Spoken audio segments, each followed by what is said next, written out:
Hello friends, welcome to IT index. आज के video में हम लोग बात करने वाले हैं डोमेन कंट्रोलर से रिलेटेड।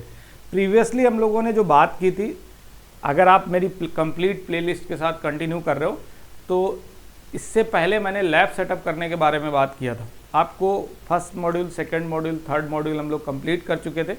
आफ्टर दैट आपको server 2022, Windows 11 professional edition, pro edition and VM installation, ये कम्प्लीटली हम लोग बात कर चुके हैं और किस तरीके से लैब सेटअप करते हैं वो कंप्लीट हो चुका है, right.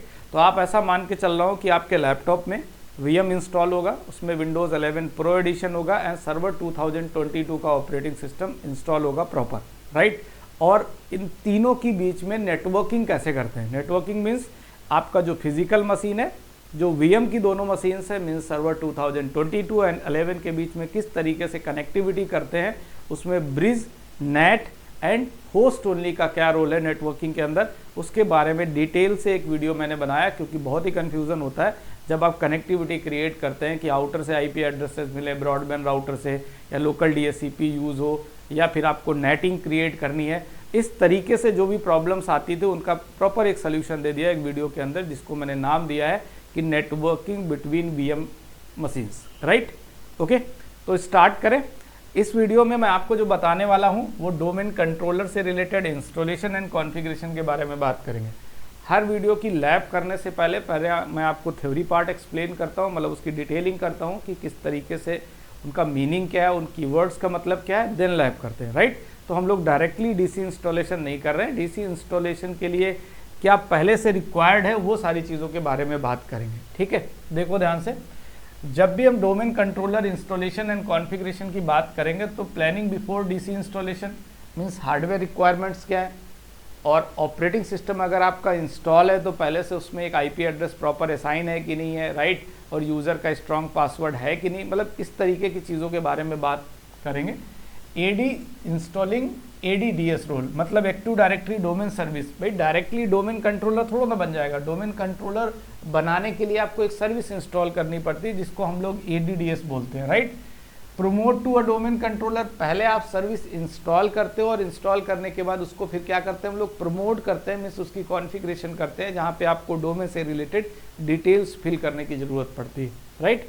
After that forest and domain functional level, इस पॉइंट को डिटेल से डिस्कस करेंगे कि फॉरेस्ट फंक्शनल लेवल क्या होता है एंड डोमेन फंक्शनल लेवल क्या होता है।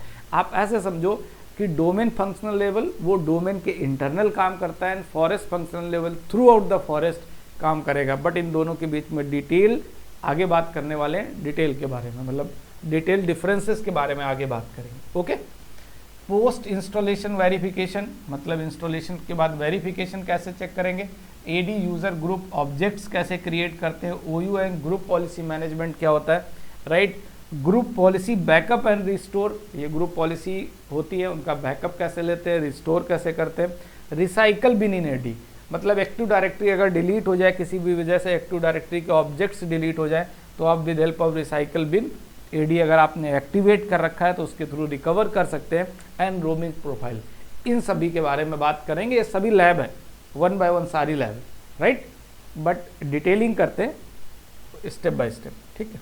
देखो ध्यान से, जब मैंने आपको कोर्स एक्सप्लेन किया था तो उस टाइम पे मैंने इस तरीके की एक टोपोलॉजी आपको शो की थी, राइट। जो कंप्लीट कोर्स डिटेलिंग की थी तो उस टाइम पे इस तरीके की टोपोलॉजी बनाई थी और मैंने आपको बोला था कि आप बिल्कुल न्यू स्टूडेंट मतलब न्यू फ्रेशर की तरह काम कर रहे हो या सीनियर इंजीनियर की तरफ काम कर रहे हो, बट कंपनी में आप नया इंफ्रा सेटअप करने जा रहे हो, राइट। तो कंपनी में अगर आप न्यू इंफ्रा सेटअप करने जा रहे हो तो उस कंडीशन में लिए आपके लिए हेल्पफुल होगा, क्योंकि मैंने आपको उसी पैटर्न पे बताया कि सपोज मान लेते हैं कि आईटी इंडेक्स का आप इंफ्रा सेटअप करने जा रहे हो और उसकी मल्टीपल ब्रांचेज है, एक बेंगलोर है, एक पुणे है, एक नोएडा है, एक आपका गुड़गांव है और एक दिल्ली, राइट। इस तरीके से मल्टीपल ब्रांचेज हैं और फर्स्ट ऑफ ऑल आप जो टोपोलॉजी सेटअप कर रहे हो उसमें इन सारी ब्रांचेस को आपस में with help of MPLS connectivity करोगे। जो नेटवर्क के लोग हैं उनको MPLS के बारे में तो अच्छे से पता है क्योंकि चैनल पे कंप्लीट प्लेलिस्ट है MPLS की, राइट। तो MPLS जो सर्वर के हैं उनके लिए थोड़ा सा हो सकता है जिन्होंने कभी नेटवर्क नहीं पढ़ा या थोड़ा बहुत पढ़ा है। तो आप इस तरीके से समझो कि ये मल्टीपल ब्रांचेस हैं, इन सारी ब्रांचेस को हम प्राइवेट कनेक्टिविटी कर रहे हैं। प्राइवेट मीन्स इंटरनेट का रोल नहीं, आप ऐसा समझो कि आपका जो टाटा है, राइट, वो MPLS कनेक्टिविटी प्रोवाइड करता है, राइट। या एयरटेल हो गया या AT&T हो गया, ये मल्टीपल सर्विस प्रोवाइडर हैं जो डिफरेंट ब्रांचेज अगर आपकी हैं अलग अलग स्टेट्स के अंदर, ठीक है, तो अलग अलग मेट्रो सिटीज़ में, तो उनके बीच में आपको MPLS लिंक प्रोवाइड करते हैं, राइट। तो एंड टू एंड कनेक्टिविटी दे देते हैं प्राइवेट, मतलब आपकी जो बेंगलोर की ब्रांच है वो पुणे, नोएडा और आपका गुड़गांव और दिल्ली, ये प्राइवेट कनेक्टिविटी क्रिएट कर देंगे, मीन्स इंटरनेट का कोई रोल नहीं है। तो जब प्राइवेट कनेक्टिविटी क्रिएट हो जाती है तो इसका मतलब सिक्योरिटी भी हो जाती है। जब आप इंटरनेट की बात करते हो कि सारा कुछ इंटरनेट से एक्सेस करना है, तभी तो कोई एंट्री कर सकता है नेटवर्क में। प्राइवेट के अंदर अगर बात करोगे तो एक सिक्योर हो जाता है कि भाई प्राइवेट कनेक्टिविटी है, इसलिए सिक्योर है, हमारी सारी ब्रांचेस प्राइवेट है। एटलीस्ट अगर आप बैंक के बारे में बात करोगे तो बैंकों का जितनी भी ब्रांचेस होती है वो लगभग प्राइवेट कनेक्टिविटी पे ही होती है, राइट। ओके, तो MPLS का एक बेसिक आइडिया दिया। अभी मैंने इसको हाईलाइट किया हुआ, यहाँ पे ये लिखा हुआ है कि ये बेंगलोर की ब्रांच है, क्योंकि फर्स्ट ऑफ ऑल आप मेन ब्रांच सेटअप करोगे तो मेन ब्रांच में आपको बोला गया कि आपको एक डोमेन कंट्रोलर बनाना है, तो आपने मेन ब्रांच को बोला PDC, प्राइमरी डोमेन कंट्रोलर, क्योंकि फर्स्ट डोमेन कंट्रोलर आप सेटअप कर रहे हो तो उसको बोलोगे primary domain controller, right. DNS and DSCP, तो यहाँ पे जो DNS और DSCP मैंने ऐड किया है वो इसलिए किया है क्योंकि रिकमेंडेशन कुछ ये है कि जब भी आप डोमेन कंट्रोलर बनाते हो तो उसके साथ DNS उसके साथ ही रखोगे। ये एक बहुत, देखिए DNS आपके लिए हेल्पफुल भी है और रिकमेंडेशन भी यही है।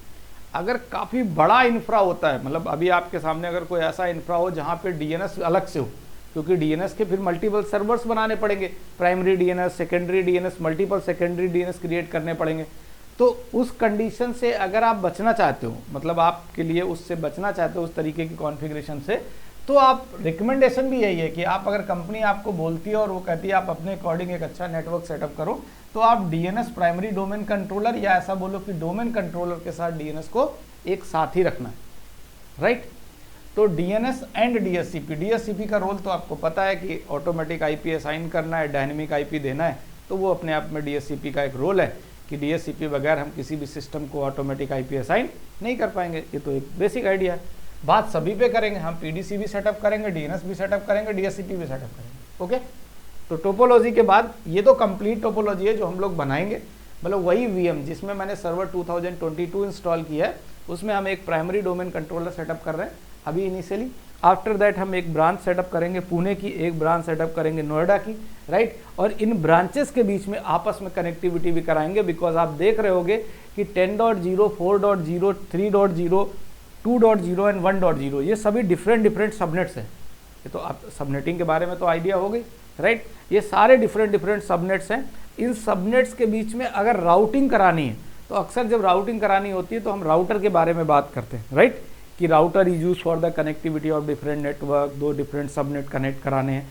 बट आपको हम सर्वर के अंदर राउटिंग करके दिखाएंगे कि विद हेल्प ऑफ सर्वर आप डिफरेंट सबनेट्स के बीच में किस तरीके से कनेक्टिविटी करा सकते हो। तो ये अपना एक प्रॉपर टॉपिक है सर्वर के अंदर, जिसमें हम आपको राउटिंग कैसे करते हैं उसके बारे में अच्छे से एक्सप्लेन करेंगे बिटवीन डिफरेंट सबनेट, ओके। तो अभी हम लोग सेटअप करने वाले हैं प्राइमरी डोमेन कंट्रोलर। तो प्राइमरी डोमेन कंट्रोलर पे बात करते हैं नेक्स्ट। देखो ध्यान से, ये अपना रहा PDC, क्योंकि वो कंप्लीट टोपोलॉजी मैंने बताई थी आपको, लेकिन स्टार्ट हम कहाँ से करेंगे, प्राइमरी डोमेन कंट्रोलर से ही करेंगे। और इसके साथ हमने क्या रख लिया है, DNS, राइट। DNS अलग से मैं आपको बता दूंगा, क्योंकि ये मैंने कोर्स का पार्ट रखा है कि किसी को लगे कि नहीं आप तो DNS प्राइमरी डोमेन कंट्रोलर के साथ ही सेटअप कर दे रहे हो, DNS की हमें अलग से कैसे कॉन्फ़िगरेशन करनी है वो नहीं पता है, तो वो अलग वाला पार्ट मैंने सिलेबस में रखा है। अलग से DNS कैसे सेटअप करते हैं, उसके सारे रिकॉर्ड्स कैसे आते हैं, उन रिकॉर्ड्स को चेक करके भी दिखाएंगे, वो प्रॉपर बात करेंगे। प्राइमरी भी बनाएंगे, सेकेंडरी DNS भी बनाएंगे, राइट, ओके। अनस्टब जोन के बारे में बात करेंगे, किस तरीके से प्राइमरी सेकेंडरी स्टब होता है, ओके। तो अभी इतना समझो कि DNS इसी के साथ इनबिल्ट मैंने किया है, तो यहाँ पे DNS से रिलेटेड कोई खास कॉन्फ़िगरेशन करने की ज़रूरत नहीं पड़ेगी। एक बेसिक सा चेक बॉक्स होगा, उसको क्लिक किया वो ऑटो ले लेगा, ठीक है। और DNS की सर्विस से DNS के जो भी रिकॉर्ड्स हैं वो डोमेन कंट्रोलर के अकॉर्डिंग इसी सर्विस पर सेटअप कर देगा, ओके। समझ आ रही होगी बात, ठीक। अभी ये मैंने टोपोलॉजी जो बनाई है, सिंपली मैं आपको ये दिखाया है कि आपका अगर हेडक्वार्टर है जिस पे आप सेटअप कर रहे हो, तो वहाँ पे MPLS का लिंक लो। अब ये सर्विस प्रोवाइडर कोई भी हो सकता है आपका, ठीक है, टाटा हो सकता है, AT&T हो सकता है, डिपेंड करता है, ठीक है, वोडाफोन भी हो सकता है, वो भी MPLS कनेक्टिविटी प्रोवाइड करता है। तो राउटर पे डायरेक्टली MPLS का लिंक आ गया। अब जब भी मैं MPLS की बात करता हूँ तो इसके साथ आप MPLS से फिर आगे क्या है, तो MPLS आज की डेट में जो हम लोग जितने भी सर्वर सेटअप करते थे, जितने भी ब्रांचेस सेटअप करते हैं, उनके बीच में प्राइवेट कनेक्टिविटी के लिए MPLS यूज़ करते हैं अपने डेटा सेंटर को रीच करने के लिए, राइट। नेटवर्किंग वालों को तो ये समझ में आ ही रहा होगा अच्छे से। तो डेटा सेंटर को रीच करने के लिए MPLS कनेक्टिविटी करते हैं। बट होता यह है कि आज के टाइम पे SD-WAN के बारे में बहुत बात होती, क्योंकि जितने भी क्लाउड प्लेटफॉर्म हैं, लोगों ने अपने सारे सर्वर्स कहाँ या एप्लीकेशंस कहाँ हैं, उनके क्लाउड पे। तो क्लाउड पे जाने के लिए फिर इंटरनेट कनेक्टिविटी यूज़ होती है। तो नेटवर्किंग वाले जो होंगे, और आगे भी बातें करोगे, कभी आप नेटवर्किंग ग्रुप में डिस्कशन करोगे तो आपको ऐसा सुनने को मिलता है कि MPLS की जगह अगर 2 MPLS लिंक है तो एक हम इंटरनेट सर्किट लिंक ले रहे हैं जिसके थ्रू क्लाउड पे डायरेक्टली रीच कर रहे हैं। तो धीरे धीरे करके मैं आपको थोड़ा थोड़ा बताते हुए चलेंगे, ओके। बट अभी आप इतना सा समझो कि MPLS कनेक्टिविटी के थ्रू मैंने एक स्विच लिया। अब एक स्विच का मतलब होंगे या 10 स्विच होंगे, वो तो डिपेंड करता है नंबर ऑफ क्लाइंट्स पे। अगर मुझे 500 क्लाइंट कंप्यूटर लगाने तो एक स्विच में तो नहीं लगेंगे। ऑब्वियस सी बात है कि मल्टीपल स्विचेस का एक नेटवर्क क्रिएट करेंगे, वो सारे स्विचेस आपस में कनेक्ट करेंगे। स्विचेस के थ्रू जितनी नंबर ऑफ मशीन्स होंगे वो सारी मशीन्स हम लोग कनेक्ट करेंगे, ओके। DSCP का रोल है, क्योंकि DSCP आपके नेटवर्क में अगर मल्टीपल बहुत सारी क्लाइंट मशीन्स है तो ऑटोमेटिक IP या डायनेमिक IP देने के लिए आपको DSCP सेटअप करना पड़े। तो इनिशियली अभी तो मैं आपको इसके साथ बताऊंगा प्राइमरी डोमेन कंट्रोलर, राइट। और इस पर भी एक मैनुअली मतलब स्टैटिक IP दे के दिखा दूंगा। जब DSCP करेंगे, जिसमें DSCP कंप्लीट सेटअप करेंगे और करने के साथ साथ DSCP फेल ओवर या जितने भी DSCP के पॉइंट्स है A to Z वो सारे कवर करेंगे अलग से DSCP बना के। तो फाइनली बिल्कुल छोटी सी लैब करेंगे क्या, इसमें एक primary domain controller with DNS setup करेंगे, कनेक्टिविटी करेंगे और एक क्लाइंट मशीन ऐड करेंगे। इसके थ्रू फिर चेक करके देखेंगे किस तरीके से हमारा प्राइमरी डोमेन कंट्रोलर काम करता है। आफ्टर दैट हम लोग अदर डोमेन कंट्रोलर पे जाएंगे, ठीक है। देखो, लैब करने से पहले एक्सप्लेन करने का रीज़न ये है कि आपको एक आइडिया लग जाए कि लैब में तो डायरेक्ट नेक्स्ट मल्टीपल ऑप्शंस होते हैं। आप करते गए, कई बार आप इंस्टॉलेशन करते हो गए तो AD में इंस्टॉलेशन में होता ही क्या, नेक्स्ट किया। नेक्स्ट से मतलब नहीं है, उसके जितने भी ऑप्शंस आते हैं उनका मीनिंग क्या है और उसका मतलब क्या है कि आपको समझ में तो आए, क्योंकि एज ए एडमिनिस्ट्रेटर आप काम करोगे तो ऑब्वियस सी बात है चीज़ों के बारे में पता होना चाहिए। Planning before DC installation, pre requisites, इसका मतलब ये है कि भाई DC बनाने जा रहे हैं तो उससे पहले प्लान करो कि क्या क्या चीज़ें आपके सर्वर ऑपरेटिंग सिस्टम में होनी चाहिए। मैंने 2022 VM इंस्टॉल कर दिया, बट इंस्टॉल करने के बाद अभी उसमें DC बनने से पहले, मतलब एक्टिव डायरेक्टरी की सर्विस इंस्टॉल करने से पहले उसमें क्या होना चाहिए, एक स्ट्रॉन्ग पासवर्ड होना चाहिए। अब स्ट्रॉन्ग पासवर्ड का मतलब क्या हो गया, कोई 15 डिजिट का पासवर्ड है, 20 डिजिट का नहीं। स्ट्रॉन्ग पासवर्ड का मतलब होता है कॉम्प्लेक्सिटी पासवर्ड, जिसमें आप अल्फ़ाबेट, न्यूमेरिक, फिर स्पेशल कैरेक्टर्स, कई बार आप फॉर्म वगैरह भरते हो तो दिखाता है ना इस तरीके से ये सारी चीज़ें होनी चाहिए, तब टिक टिक करता हुआ जाता है कि ना 100% डन है, वही होता है स्ट्रॉन्ग पासवर्ड, राइट। सारी चीज़ों को उसको कॉम्प्लेक्सिटी पासवर्ड बोलते हैं, right. Complexity password must have static IP होना चाहिए। मतलब सर्वर पे ये बोला गया और ब्रैकेट में देखो लिखा भी है, क्या है, मैंडेटरी है कि भाई जो स्टैटिक IP है, मतलब मैनुअल, ये नहीं है कि सर्वर को भी DSCP से आप IP दे दो, राइट। तो रिकमेंडेशन ये कहती है कि सर्वर को DSCP से IP नहीं देना है। सर्वर पे हमेशा कौन सा IP रखना है, स्टैटिक देना है, मतलब मैनुअली टाइप करके IP एड्रेसेस देने हैं। और जो IP एड्रेसेस आप सर्वर पे दे रहे हो वो आप DSCP के अंदर चाहो तो एक्सक्लूड कर सकते हो। अब एक्सक्लूड का मीनिंग क्या है वो DSCP में बात करेंगे, पता है तो वेल एंड गुड, ठीक। तो proper server naming before the configuration. अब सर्वर नेमिंग का मतलब जस्ट लाइक होस्ट नेम, जैसे नेटवर्किंग में हम लोग राउटर का नेम रखते हैं कि राउटर किस लोकेशन पे है, किस ब्रांच के लिए है, इस तरीके से सर्वर का भी अपना एक नाम अलॉट करते हैं कि ये डोमेन कंट्रोलर है या फिर प्राइमरी डोमेन कंट्रोलर है, ये पुणे लोकेशन में है या हेडक्वार्टर में है। ये सारी चीज़ें एक होस्ट नेम में डिफाइन कर देते हैं, जिससे एक आइडिया लग जाता है, राइट। जिससे एक आइडिया लग जाता है कि जो हमारे सर्वर मशीन्स है, कोई इन्वेंट्री करता है या कोई उसकी इंफॉर्मेशन कलेक्ट करने की कोशिश करता है तो उसको नेमिंग स्ट्रक्चर से एक आइडिया लग जाता है कि कौन सी मशीन, हम किस मशीन के बारे में बात कर रहे हैं, ठीक है, okay.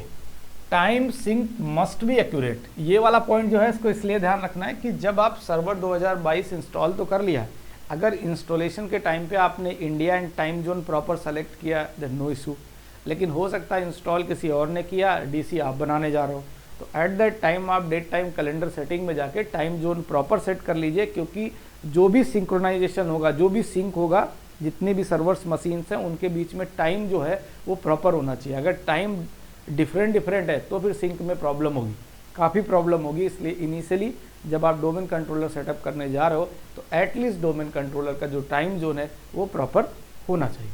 Okay, next point is this, time sync हो गया हमारा। Decide new forest, existing domain and child domain.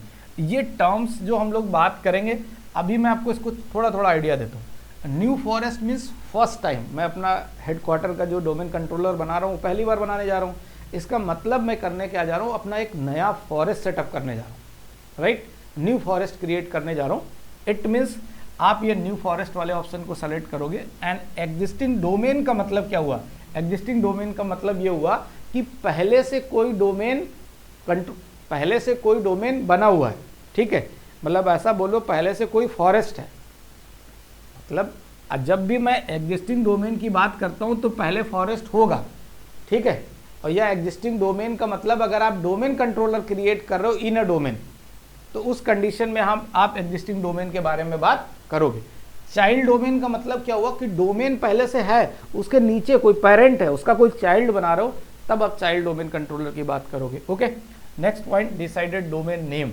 अब डोमेन नेम आप मान लेते हैं scl.com, wipro.com, तो डोमेन नेम तो खरीदना पड़ेगा। तो पहले डोमेन नेम खरीदते हैं कंपनी वाले और उसके बाद सेटअप करते हैं, राइट।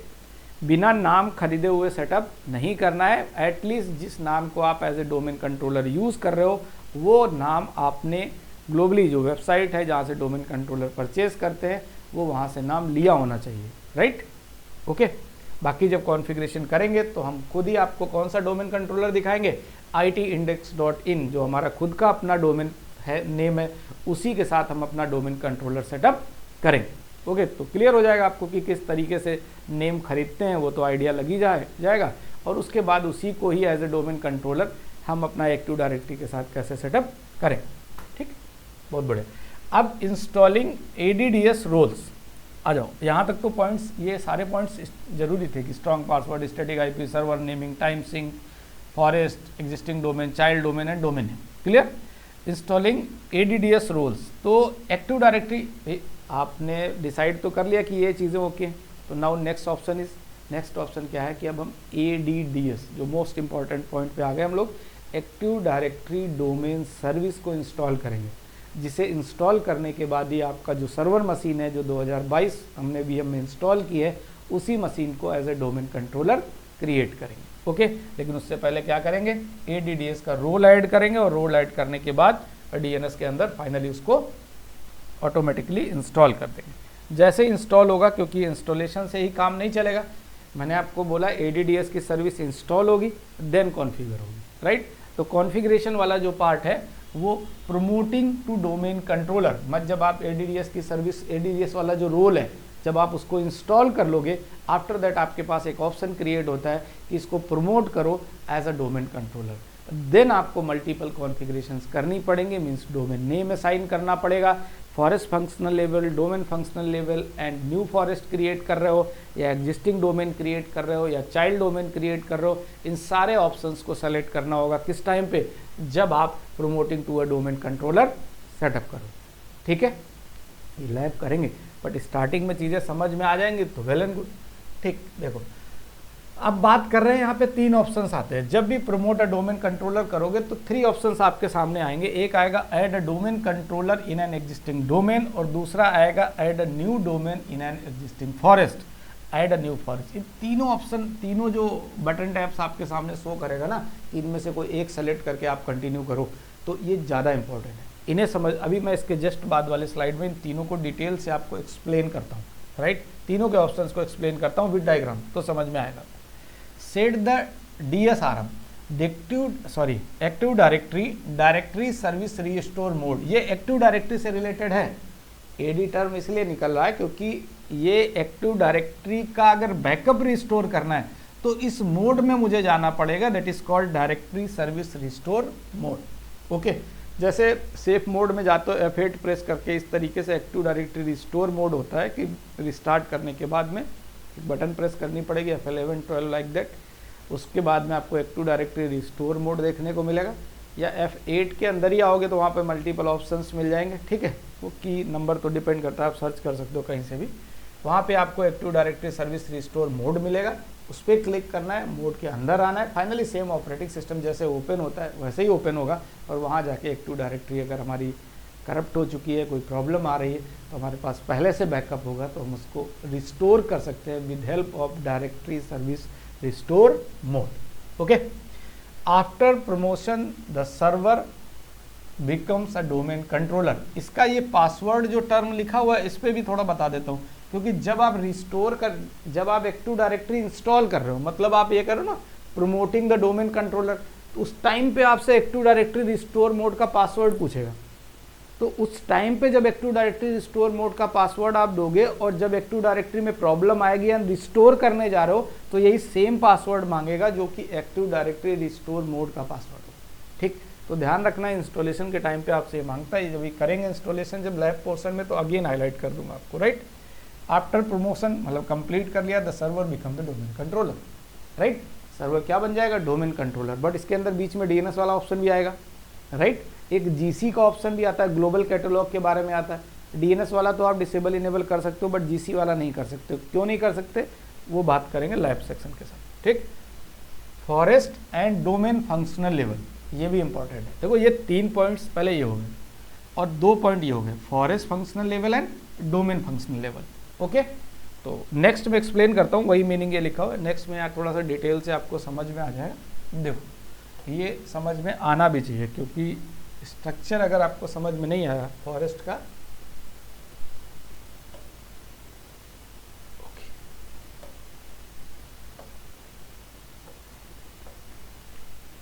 आप ऐसा समझो कि इस ऑप्शन का मतलब क्या है। फर्स्ट वाले का बता रहा हूँ मैं, add a domain controller in an existing domain, मतलब पहले से कह रहा है कोई डोमेन बना है, अपने पास तो अभी बना नहीं है, हम तो फर्स्ट बनाने जा रहे हैं।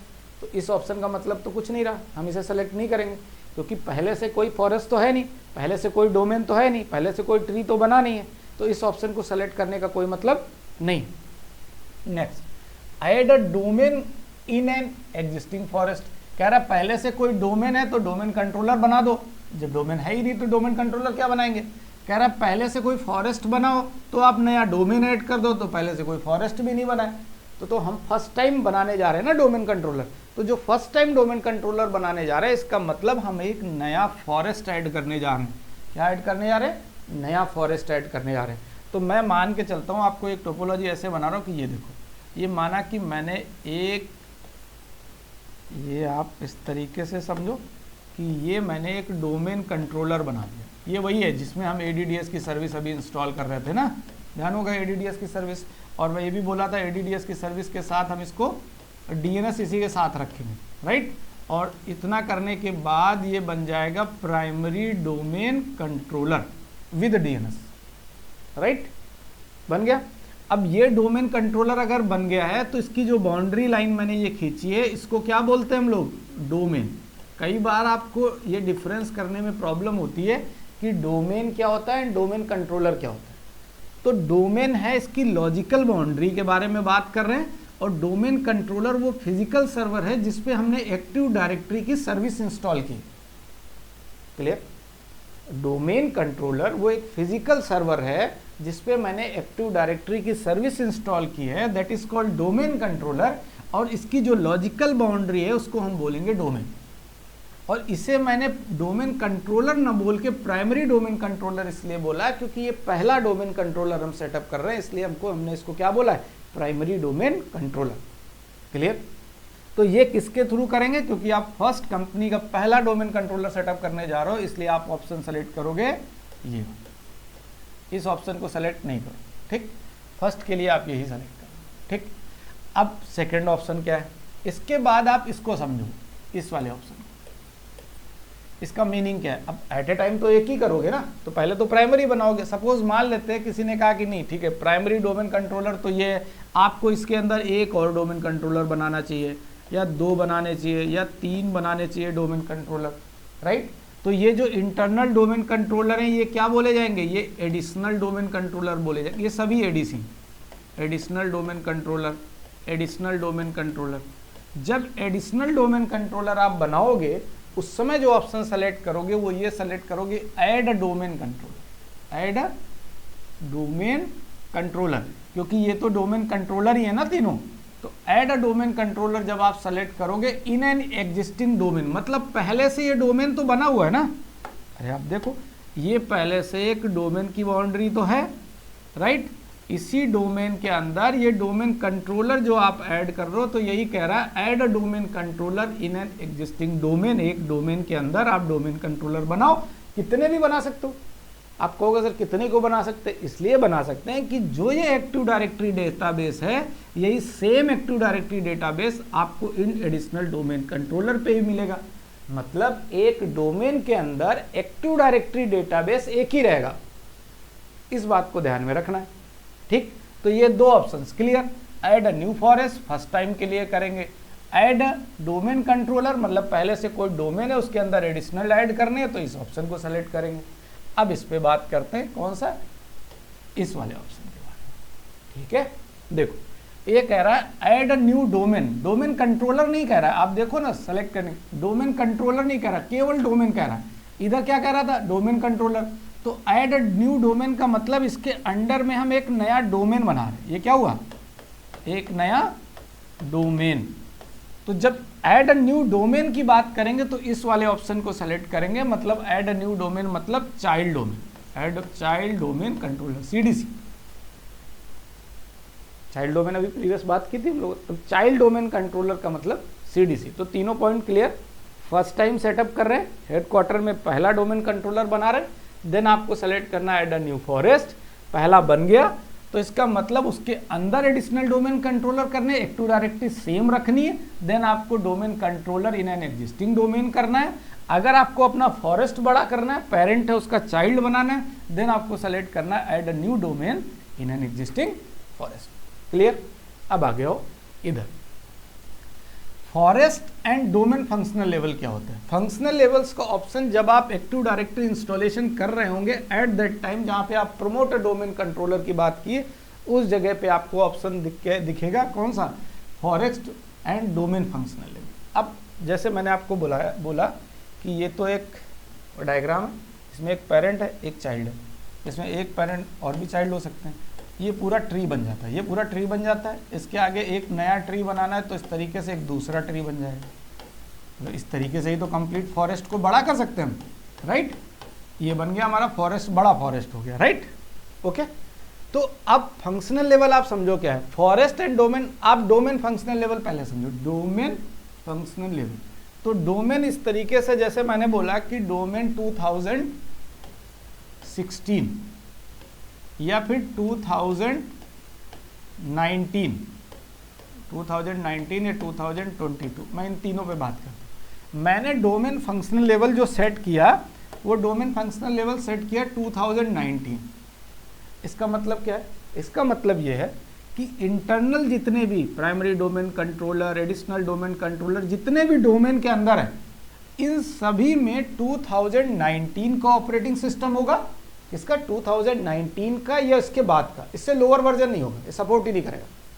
मतलब आपने 2019 सेलेक्ट किया तो इसमें 19, 22, 25 कुछ भी कर लो, बट अगर कोई नया एडिशनल डोमेन कंट्रोलर आपने 2016 का सेटअप करने की कोशिश की तो उसे वैलिड नहीं करेगा, ठीक। तो आपको समझ आया कि एक डोमेन के अंदर 2019 सेलेक्ट करने का मतलब है 19 या 19 के बाद वाले ऑपरेटिंग सिस्टम सपोर्ट करेगा, उससे लोअर पे डोमेन कंट्रोलर सपोर्ट नहीं करेगा। अब फॉरेस्ट पे आ जाते हैं, ऑप्शन दोनों में आएगा।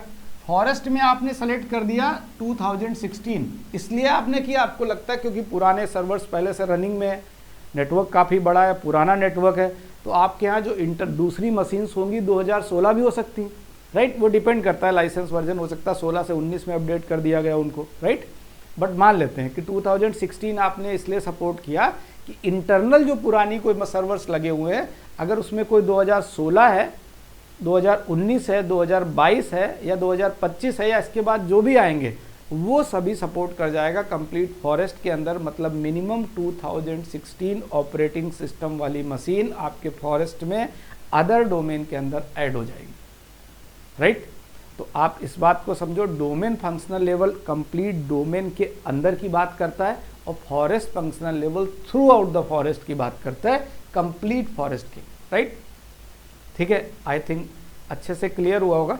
अब हम लोग बात करते नेक्स्ट पॉइंट पे, ठीक है। देखो अब आपका एक्टिव डायरेक्टरी तो इंस्टॉल हो गई है, डोमेन कंट्रोलर सही से बना भी है कि नहीं उसको वेरीफाई भी तो करोगे। तो वेरीफाई करने के लिए आप क्या करोगे, ADDS सर्विस आर रनिंग और नॉट। एक्टिव डायरेक्टरी की सर्विस, आप सर्विसेज के अंदर जाओगे, एक ऑप्शन होता है ना, आप रन में जाओ, सर्विसेज लिखो, एंटर करो, सर्विसेज ओपन हो जाएगा, services.msc। या फिर आप टूल्स के अंदर सर्विसेज का ऑप्शन आता है, उसके थ्रू कर सकते हो। या डायरेक्ट जब भी आप सर्वर ऑन करते हो तो सर्वर मैनेजर तो ओपन होता है ना, तो सर्वर मैनेजर जो ओपन होता है वहाँ पे देखो सर्विसेज का जो ऑप्शन आ रहा है इधर, यहाँ पे आपका अगर रेड कलर का कुछ एरर वगैरह आएगा तो इधर आपको शो करेगा, अदरवाइज शो नहीं करेगा। ये देखो, ठीक है। तो ये तो मैंने आपको एक जगह से बताया, एक कमांड भी होती है उसके थ्रू भी कर सकते हो। आपके टूल्स के अंदर ऑप्शन होते हैं, उसमें सर्विसेज पे जाके ADDS सर्विस आपको रनिंग में दिखा देगा, वहाँ से भी देख सकते हो। फाइनली इधर भी सर्विसेज में आपको किसी भी तरह का कोई मार्क नहीं आ रहा, कोई एरर नहीं आ रहा, इसका मतलब आपकी प्रॉपर ADDS की सर्विस इंस्टॉल है। Okay, next, DNS is working properly by using NS lookup. ये कह रहा है कमांड होती है DNS को चेक करने के लिए कि आपने, क्योंकि ADDS के साथ DNS आपने साथ में रखा था, तो वो प्रॉपर इंस्टॉल हुआ है कि नहीं, उसके रिकॉर्ड्स बने हैं कि नहीं प्रॉपर। तो उसके लिए एक कमांड है NS लुकअप। आप कमांड प्रॉम्प्ट में NS लुकअप लिखो, आपको नेम और IP दोनों दिखा देगा, राइट। इसका मतलब DNS के रिकॉर्ड प्रॉपर मेंटेन है, IP to name, name to IP resolution हो रहा है प्रॉपर, ठीक। ओके, यहाँ तक कि हम लोग कैसे, मतलब नॉर्मली अगर आप ऐसे करते हो तो कंप्यूटर में कई बार आप डोमेन नेम से पिंग करते हो तो कहते हो अरे नाम से पिंग कर रहा है, इसका मतलब DNS के रिकॉर्ड सारे प्रॉपर है। तो उसको हम कई बार 100% नहीं बोलते, हम बोलते हैं कि 95% तो आप मान के चलो, या 90% ओके है। कई बार आप नाम से पिंग करो डोमेन नेम से, तो आप 100% DNS is okay, everything is okay नहीं बोल सकते हो, क्योंकि बहुत सारे रिकॉर्ड्स होते हैं ना। लेकिन एक टेस्टिंग के लिए कर सकते हो, पिंग किया नाम से, देन मान के चलो कि सारी चीज़ें ठीक है, रिकॉर्ड्स वगैरह proper. Okay, replication status by using this command DC diagnose and rep admin। With help of this command आपको हेल्थ चेकअप दिखा देगा। हेल्थ चेकअप मतलब डोमेन कंट्रोलर से रिलेटेड, कि उसका हेल्थ चेकअप, उसकी सारी चीज़ें प्रॉपर है कि नहीं, कुछ एरर्स होगा तो वो शो कर देगा, ठीक। अदरवाइज हम लोग बात करें रेप एडमिन के अंदर, तो रेप एडमिन क्या है, ये रेप्लिकेशन से रिलेटेड है। ये कमांड तो है, बट कमांड का एक समझो कीवर्ड है, इसके बाद आगे डिफरेंट एट्रीब्यूट्स के थ्रू डिफरेंट चीज़ों को आप, मतलब रेप्लिकेशन से रिलेटेड अलग अलग चीज़ें आप चेक कर सकते हो। ओके, लैब सेक्शन के अंदर तो कमांड चलाएंगे तो उसका रिजल्ट जो होगा आपके सामने देखने को मिलेगा, ठीक। Check event viewer for errors. Event viewer तो अच्छा है, इवेंट व्यूवर का मतलब ये आपको काम तब आएगा जब अभी हमने promote as a domain controller किया और करने के बाद कोई प्रॉब्लम क्रिएट हो गई, आपने इंस्टॉल तो हो गया बट बाद में देखा कि प्रॉपर रनिंग में नहीं है। जब रनिंग में नहीं है तो उस कंडीशन में आप इवेंट व्यूवर में जाके देख सकते हो, तो आपको एक हेल्प मिल जाएगी कि उसके पीछे रीज़न क्या है कि प्रमोट करने के बाद प्रॉपर इंस्टॉल नहीं हुआ। ओके, तो वेरिफिकेशन हेल्प्स करती है, मतलब वही चीज़ है, वेरिफिकेशन करोगे तो हेल्प मिल जाएगा। नेक्स्ट, ओके, प्रीवियस में जितनी बातें की वो अच्छे से आपको समझ में आई होंगी, अगर आई हैं तो लाइक कमेंट कर देना, सब्सक्राइब भी कर देना। बट अभी यहाँ पे ध्यान से देखो, नेक्स्ट वीडियो के अंदर जो मैंने प्रीवियस में किया है पहले उसकी हम लोग लैब करेंगे, राइट। उसकी क्या करेंगे, लैब करेंगे, अगली लैब देंगे आपको। उसके बाद फिर मैं अगेन एक्सप्लेन करूंगा इन सभी ऑब्जेक्ट्स के बारे में, like user, group, permission, OU, policy, backup, restore, recycle, bin of inactive directory, roaming profile, everything theory वाले पार्ट में एक्सप्लेन करेंगे। उसके बाद फिर उसकी लैब करेंगे, ठीक। तो आई थिंक चीज़ें क्लियर हैं, ठीक। आप कमेंट करते रहो क्योंकि ये प्लेलिस्ट काफ़ी लोग पसंद कर रहे हैं, काफ़ी लोग कंटिन्यू कर रहे हैं। तो बात करेंगे नेक्स्ट वीडियो के अंदर। Thank you so much and thanks for watching this video.